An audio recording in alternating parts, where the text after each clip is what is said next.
learning about the different parts and functions of a flower.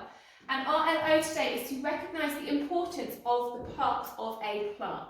Now I have got a guest here to help me with some kind of key knowledge about the different plants that you might find around your home. Miss Bell. Hi, hello Year 3, hope you're doing fine.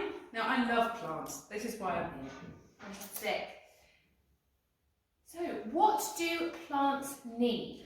Well, I think they should have a little pause now, don't you? Yes. Have a little pause and see if you can remember the the key things that they need to survive. Okay, Miss Bell, what do plants need? Oh, they definitely need water. Fantastic. Plants need water to absorb the nutrients from the soil. Okay, what else do they need? Oh, I think this one is air. Just like you and I, plants need air to survive.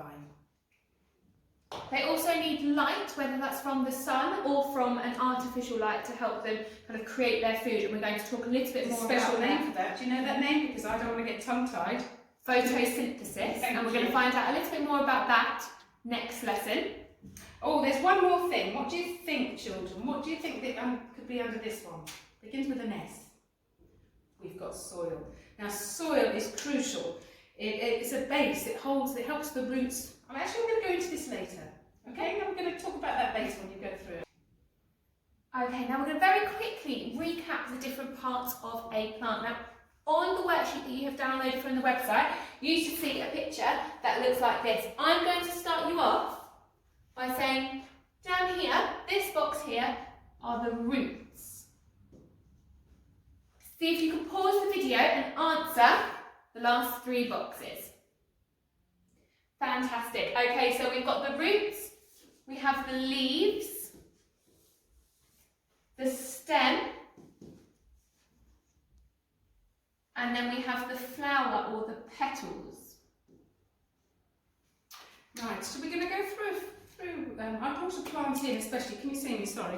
I brought a plant in especially and I've taken it out of its pot and sort of exposed the roots for you. Can you hold this for me while we zoom in?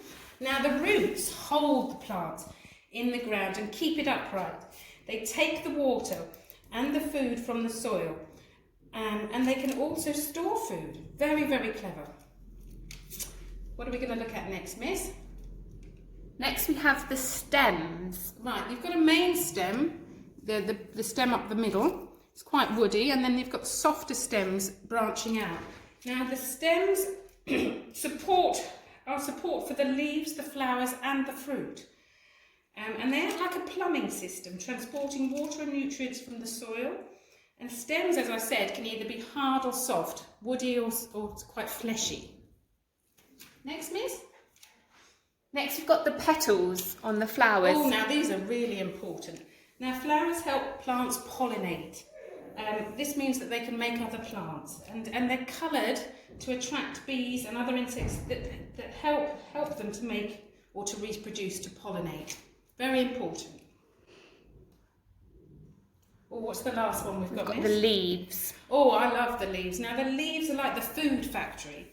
And they're made of a special colour, well, they're not special, they're green colour, and it's chlorophyll. This is a special chemical that's inside the leaves that help with the sunlight, to make their own food. So very special. Plants can make their own food. And as you can see, the colours, the ones that haven't been exposed to as much sunlight are more yellow than the ones that are towards the top.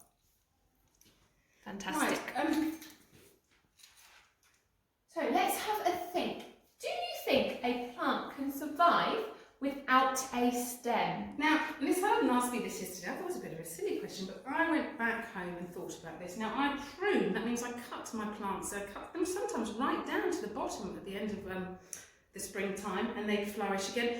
Different plants act differently. I'd like to have a real good think about this and discuss it with your parents or whoever's in your household.